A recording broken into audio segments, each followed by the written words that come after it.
Hello, this is Luke Middlebrook, and this is the Grossmont Union High School District desired future state gaps and steps on how to fix the gaps. Our first one we're going to talk about tonight is transportation. So the first thing we want to do is acquire and implement a more efficient fleet of buses that will reduce our cost per mile. We also want to make sure that all students within the district who need to use and access our busing are transported safely and efficiently and done in a timely manner. The gap is 34% of our transportation budget is spent on busing alone.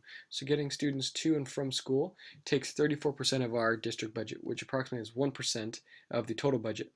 So what we're going to do is we're going to draw actually let's focus more on the gap. Um, we have too many students using busing, or it's too costly, so we need to reduce that cost. That's our gap, is it's way too costly. And the steps to address that, the bus operations supervisor needs to assess students for busing and start designing a new plan for busing in the 2015-2016 school year. So we're going to extend the minimum distance to need busing. So currently it's at 3 miles. We're going to change it to 4 miles, mainly because the cost is so great that we think that that will not diminish a lot of students who need help. Certain cases will be assessed for special ed. They will be offered busing based on their needs, and general ed students who can prove that they will be considered a financial hardship if they cannot get busing within the 3 mile district will be considered on a case-to-case basis on a special rate. But we want to make sure that we are not allocating very needed resources on things that students may be able to provide themselves, and we want to make sure that um, they can provide what they can and we can provide what we can, make sure we're both working in a good relationship. Teaching and learning. To provide technology and more blended learning into classrooms, every student has access to the internet in the classroom and are prepared for 21st century learning. There's not enough bandwidth. There's not enough computers per class. Policy technology is out of date, and teachers are untrained in management and using a tech. So if we're going to talk about teaching and learning, the teachers in Grossmont are very great. They've been trained in how to do classroom instruction in more of a traditional classroom sense. But when it comes to technology, there is really a huge gap in teaching and learning. There is almost no technology implemented when it comes to classrooms. They might have a PowerPoint, they might have a TV that they show announcements, but overall, the technology at schools is very limited when it comes to day-to-day learning. Currently, the need for more bandwidth has been noted and it's being implemented for smarter balance, but it's not being implemented for teaching and learning. So we have this bandwidth being implemented, but it's not for the learning and for the teaching. And that's going to be done by the tech team.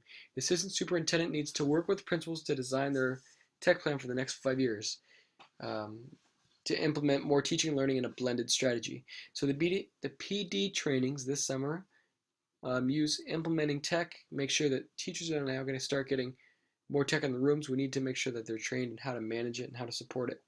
We also need to update the policy on devices in schools. Currently, cell phones are not allowed at school. Whether I think that is right or wrong, I think there's definitely a place where we can start implementing technology into the classrooms by using cell phones. If we do not have the bandwidth to support blended learning, maybe we can get some technology through cell phones because students will be using their own data, not our data. And that'd come from the assistant superintendent, curriculum director, and instruction on PD director. Human resources. Have fully credentialed teachers with no misplacements. Contracts are designed to keep teachers in the district and retain the best educators possible. So currently there's a population decrease in the district, leading to more layoffs in the future. So as we can see that the population of our county, East County, is declining, we see that the population is starting to decrease. But as we look at the primary grades in the lower levels, we've seen that there's an upswing of grades. So there's a spike in the primary grades, but there's a massive decrease in population in our secondary grades. So we have a huge gap of trying to figure out how to keep teachers on salary and keep them within the district without trying to lose and rehire teachers every year. There's 3 misplacements in the district in total, and 83% of the budget is spent on staff. So the next thing we need to do, we need to get rid of these, redesignate the teachers so there's no misplacements in the entire district, and that comes from the SARC reports, the 3 SOTs. So 9 schools out of the district have no misplacements. 2 of the schools are the ones that have 1 misplacement and 2 misplacements. So we need to make sure that those are fixed. If we can make sure that some of the older teachers are given a retirement, golden handshake, and maybe get new younger teachers in there who are working at a smaller salary rate than the older teachers and who are maybe more prone to new ideas and technology integration. That could be best for both worlds, making sure that we have new educators in the room who also happen to be getting paid less because they're new educators, resulting in less of our budget being spent on staff, which is currently at 83%. So that'd be a good way to provide more flexibility to the district, get new blood into the district, and make sure that we're spending less money on the district in all win-win-win scenarios. So finance and business, there will be more asset value in September than the year before. So the way we assess our asset value is beginning September 21st of every year, we assess the assets in our district. So we want to make sure that every year we are growing our asset account in the district and making sure that we're constantly growing. Setting up proper departments that will create organization and assessment of budgets based on category. So in a few years, we are going to have departments within the district that we can look at and assess on paper like a balance sheet of the district. Ensuring the budgeting is being met, audited internally to ensure proper business policy is being implemented. So to September 2014, starting asset balance was $7 million lower than 2013, which means in 2013, the school year 2013, we lost $7 million from our asset column, our asset account, and that is not okay. So we need to figure out and find a way that we are constantly growing. So that is unacceptable. So there are so many departments that can be made and more organized. Currently, it seems very lackluster, and there are so many different departments within the finance and business. And I think we can group them into more macro style departments. Facilities can go into a department, and I think that if we departmentalize certain budgets, we can have more effect on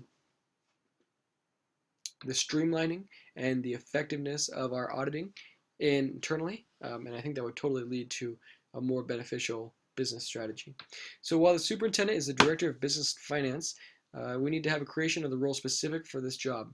So specifically a job made for finance and business of the district that the soup can go to, and while the superintendent is running the entire district, this person is assessing each budgetary, or we implement a team where one person is running a budget and we have budget leads. So one person runs the department of facilities, the department of technology, the department like this, and we break down into pillars what the district is, and I think that'd be more effective.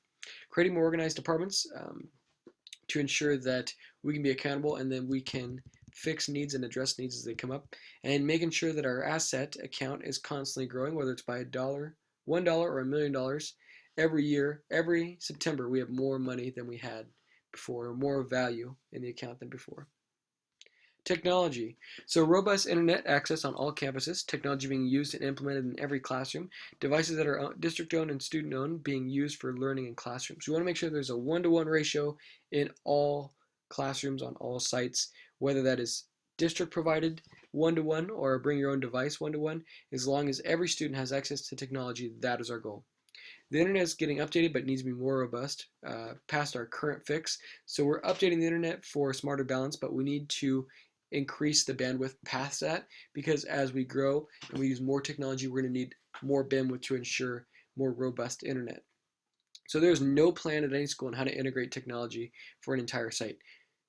We need to build a plan. Every site is going to have their own plan based on the district, on the way they're going to do LCFF funding.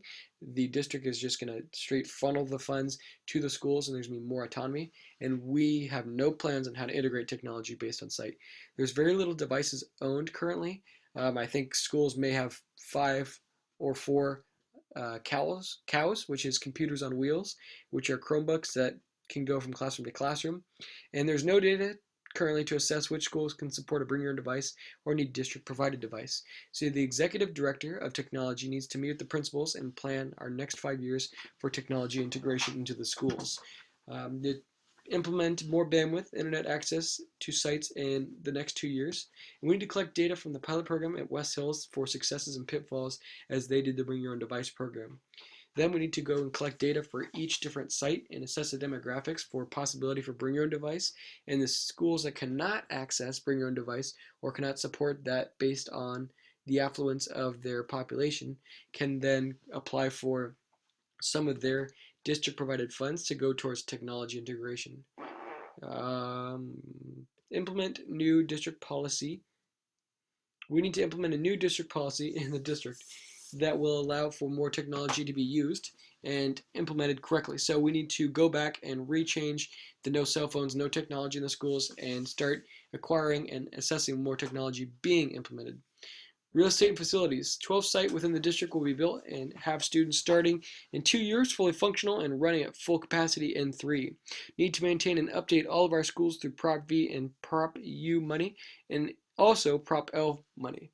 So currently we have a few schools that we need to make sure that we are remodeling is coming complete, and we are constantly having um, schools that look great, have a great atmosphere, and are maintained.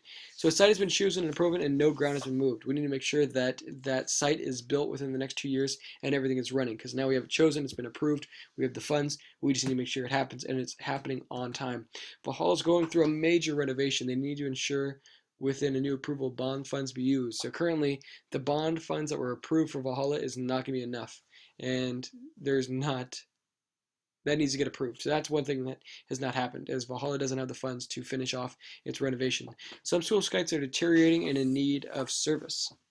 So how we're going to fix this. The 12 site has been approved and a location of real estate has been purchased, but we need to design and make sure that we are hitting our deadlines to ensure that that site is built on time.